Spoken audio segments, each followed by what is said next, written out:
हमारे कैंट की जैसे आप बात कर रहे हैं, इसने अपनी पूरी जी जान लगाई और ये यकीन किया कि जो उनके हैंडलर थे उनको वो बचा सकें और इसीलिए वो सबसे पहले आगे गए और उन्होंने टेररिस्ट के ऊपर अटैक किया। अनंतनाग में चल रहा था एक एनकाउंटर और इस एनकाउंटर से एक बुरी खबर कि कुछ कैजुअलिटीज इंडियन आर्मी को भी झेलनी पड़ी और कुछ बड़े ऑफिसर्स शायद शहीद हुए। अब्बू कासिम को रावलकोट कश्मीर में जो है वो मार दिया गया है मस्जिद में, और बताया ये जाता है कि ये एक टेररिस्ट था।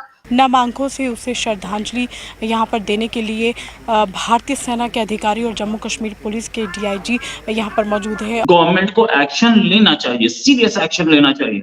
सीरियस एक्शन मतलब बालाकोट से भी स्ट्रॉन्ग, ताकि पाकिस्तान की रूह कांप जाए। पाकिस्तान भी यही चाहता है। G20 की समिट हुई है, क्या वाकई वो पाकिस्तान के लिए या खित्ते के लिए कोई एक बहुत बड़े थ्रेट की सूरत हाल बनती है या नहीं बनती है? अब पाकिस्तान में ये कहा जा रहा है, कुछ लोगों की तरफ से ऐसा कहा जा रहा है कि शायद इंडिया पाकिस्तान में सर्जिकल स्ट्राइक करेगा। हालांकि 2 दिन चल रहे इस ऑपरेशन में एक अहम भूमिका जो है वो कैंट ने निभाई है, और कैंट जो है वो कुछ वर्ष पहले ही उसने भारतीय सेना में उसकी ज्वाइनिंग हुई थी। देखिए, पॉलिटिक्स हम उनके साथ नहीं करते, बायलैटरल रिलेशनशिप हमारे उनके साथ नहीं है। वीजाज हमने बंद किए हुए, बॉर्डर हमने सील किए हुए, तो क्रिकेट भी सील हो जाएगी तो क्या फर्क पड़ता है। कि जल्दी ही पाकिस्तान के खिलाफ एक एक्शन आने वाला है, और अब की बार ऐसा एक्शन आएगा कि पाकिस्तान होश में नहीं आएगा। वैसे तो हम इंडिया को दुश्मन समझते हैं, हर तरह का ताल्लुक है तो खत्म किया हुआ है, तो आखिर गेम का ताल्लुक क्यों कायम किया हुआ?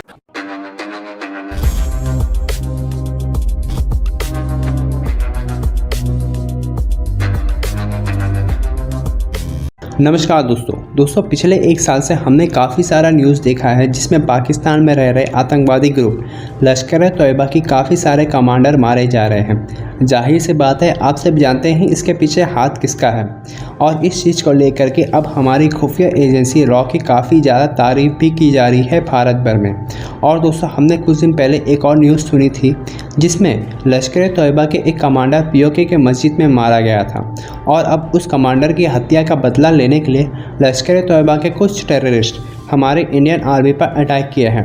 और अभी इस वक्त कश्मीर में उसके रिगार्डिंग इनकाउंटर भी चल रही है लश्कर तोयबा के टेररिस्ट और भारतीय आर्मी के बीच में, जिसमें हमारी आर्मी को कुछ कैजुअलिटीज़ फेस करना पड़ा है।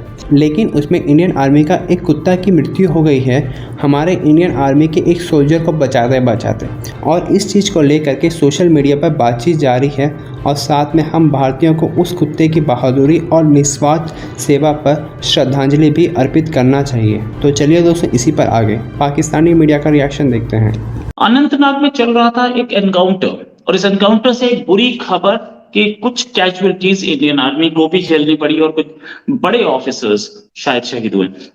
मेरे पास डिटेल्स हैं कि कौन है वो, लेकिन जब तक गवर्नमेंट नहीं बोलती है, जब तक आर्मी नहीं बताएगी, जब तक आर्मी अपनी डिटेल्स नहीं देती, तब तक मैं कुछ नहीं बोल सकता। तो मैं आपको बाद में जरूर बताऊंगा ये डिटेल्स, और नजर रखिएगा, न्यूज पे भी आएंगी डिटेल्स। लेकिन मैंने ये खबर ली क्यों? क्योंकि पाकिस्तान बेस्ड एक आतंकी संगठन है जिसका नाम है TRF। उसने ये बोला कि उसने एक टॉप एलईटी कमांडर की हत्या का बदला लिया जो कि पीओके में मारा गया। उसने एक प्रेस रिलीज लेके, तो बात यह है कि हमने बहुत जानें दी हैं, हमने बहुत शहादतें दी हैं, और हर शहादत जो है वो हमें याद है, और हम इसे जाया नहीं जाने देंगे। G20 को वेट कर रहे थे, इससे पहले भी पाकिस्तानी हमले हो रहे थे, और अब गवर्नमेंट को एक्शन लेना चाहिए, सीरियस एक्शन लेना चाहिए। सीरियस एक्शन मतलब बालाकोट से भी स्ट्रॉन्ग, ताकि पाकिस्तान की रूह कांप जाए। पाकिस्तान भी यही चाहता है। पाकिस्तानी आर्मी ये करा क्यों रही है?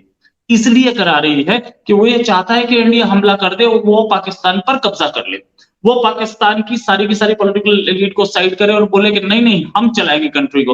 लेकिन अब की बार हम ऐसा छोड़ेंगे नहीं, अब की बार हम पूरे कंट्री पे कब्जा करके छोड़ेंगे। ये जो हमला हुआ आज, जो एनकाउंटर हुआ, ये इंटेलिजेंस बेस्ड था, और इसमें हमें नहीं पता था कि ऐसा भी हो सकता है। हमारी आर्मी पूरी कोशिश करती है, हमारी पुलिस जम्मू कश्मीर पुलिस के भी कुछ लोग इसमें शहीद हुए, ऐसा पता लग रहा है। अभी तक पूरी कंफर्मेशन मेरे हाथ में नहीं है। हाँ, लेकिन एक चीज जरूर है, गवर्नमेंट हमारी चुप है। हमारी ये योगी और मोदी की गवर्नमेंट है और ये चुप है। चुप है इसका मतलब ये कुछ करेगी। याद रखना कि आएगा जरूर और आपको ऐसा दिखेगा जो आज तक दिखा नहीं होगा। मतलब हम लोग बिल्कुल शांत थे क्योंकि G20 चल रहा था, G20 नवंबर में खत्म हो जाएगा। उससे पहले हमारे G20 का एक मेन समिट खत्म हो गई। अब इसके बाद प्लानिंग हमारे हाथ में है, ये बात याद रखना, और रिएक्शन बहुत सॉलिड आएगा। ढूंढना मुश्किल हो जाएगा कि हुआ क्या। अब्बू कासिम को रावलकोट कश्मीर में जो है वो मार दिया गया है मस्जिद में, और बताया ये जाता है कि ये एक टेररिस्ट था और हाफिज सईद का राइट हैंड था। वैसे हाफिज सईद का लेफ्ट हैंड भी हो सकता था, पता नहीं लोग राइट हैंड क्यों कहते हैं। बहुत से लोग लेफ्ट हैंड से भी तो काम करते हैं ना, मैं इस वजह से कह रही हूँ। खैर कोई बात नहीं, हो सकता है राइट हो या लेफ्ट हो। बहरहाल हाफिज सईद का साथी बताया जा रहा है और ये भी कहा जा रहा है कि मस्जिद में नमाज पढ़ते वक्त उसको गोलियां मारी गई और इस तरह से जो है इसकी मौत हुई है। तो सीधा मतलब जन्नत का टिकट कटा होगा, हूरों के साथ बैठा होगा इस वक्त। लेकिन बात सारी ये कि अब इस तरह के लोगों को भी अगर पाकिस्तान की एजेंसीज अगर मार रही हैं तो बहुत अच्छा कर रही हैं, लेकिन अब मालूम नहीं कि इसको किसने मारा है। बहरहाल एक और टेररिस्ट जो था वो पाकिस्तान में इस तरह से मारा गया है और का नाम इसका अबू कासिम बताया जा रहा है और रावलकोट में बताया जा रहा है कि मारा गया है। मस्जिद में जहाँ पे नमाज पढ़ते हुए इसको गोलियां लगी हैं, गोलियां मारी गई हैं, वहां की भी जो है वो आप सोशल मीडिया पे वो पिक्चर्स भी देख सकते हैं। वो जाहिर वो हम यहाँ पे आपको नहीं दिखा सकते, लेकिन बहरहाल अच्छी बात है अगर इस तरह से टेररिस्ट कम हो रहे हैं तो होने चाहिए। मगर बहरहाल पाकिस्तान को बहुत ज्यादा काम करना पड़ेगा इस तरह के जो टेररिस्ट ऑर्गेनाइजेशंस या टेररिस्ट हैं उनको कंट्रोल करने के लिए या उनको खत्म करने के लिए। फिलहाल तो बात अगर हम करें चित्राल की और बोले तो टीटीपी की, जी हाँ, टीटीपी जो है वो अपने काफी सारे जो है वो बाराती लेकर पाकिस्तान के अंदर दाखिल हो चुके हैं और कहा यही जा रहा है कि जी बहुत से लोग जो हैं वो टीटीपी के अफगानिस्तान की तरफ से, अफगानिस्तान के बॉर्डर साइड से पाकिस्तान में दाखिल हुए हैं और उन्होंने कुछ जो गांव और विलेजेस हैं वो भी कैप्चर कर लिए हैं, वो भी कब्जा कर लिए हैं। मगर हमारी एजेंसी क्या कर रही है, अगर मैं इस्लामाबाद में बैठी हूँ और बाकी हमारे जर्नलिस्ट इस्लामाबाद, लाहौर, कराची में बैठे हैं और वो वहां से बैठकर देख सकते हैं, बता सकते हैं या उनको खबर मिल सकती है कि टीटीपी वाले पाकिस्तान की तरफ बढ़ रहे हैं, तो आखिर हमारी एजेंसी वालों को पता क्यों नहीं लग रहा? पता नहीं क्या कर रहे हैं। मुझे लग रहा है कि वो शाहरुख की नई मूवी आई है जवान, शायद वो देखने में लगे हुए। लेकिन खैर मूवी बाद में भी देखी जा सकती है, पहले जरा टीटीपी वालों को देख ले तो ही अच्छा होगा। लेकिन बहुत से लोगों का कहना ये भी है कि जी दरअसल अफगानिस्तान में जाके तो मार कुटाई कर नहीं सकते क्योंकि फिर जो तालिबान की गवर्नमेंट है वो भी नाराज होगी और इस तरह से अफगानिस्तान और पाकिस्तान के टर्म्स मजीद जो है उसके बीच में मजीद टेंशन आ जाएगी। तो हो सकता है कि कोई पाकिस्तान की तरफ से जो है कोई उनका वहां कोई भेजा गया हो और उसने वहां जाके कहा हो कि जाओ जाओ और वहां जाके कब्जा कर लो। तो इस वजह से बहुत से जो टीटीपी वाले हैं वो यहाँ आ गए हैं और हो सकता है कि अब यहाँ पर उनको जो है वो कुट लगे या मार कुटाई हो। लेकिन फिलहाल बाहर इस वक्त तो टेंशन है और बहुत नुकसान हो रहा है, ना सिर्फ ये कि टीटीपी वालों का बल्कि पाकिस्तान की जो फोर्सेस हैं उनका भी नुकसान हो रहा है।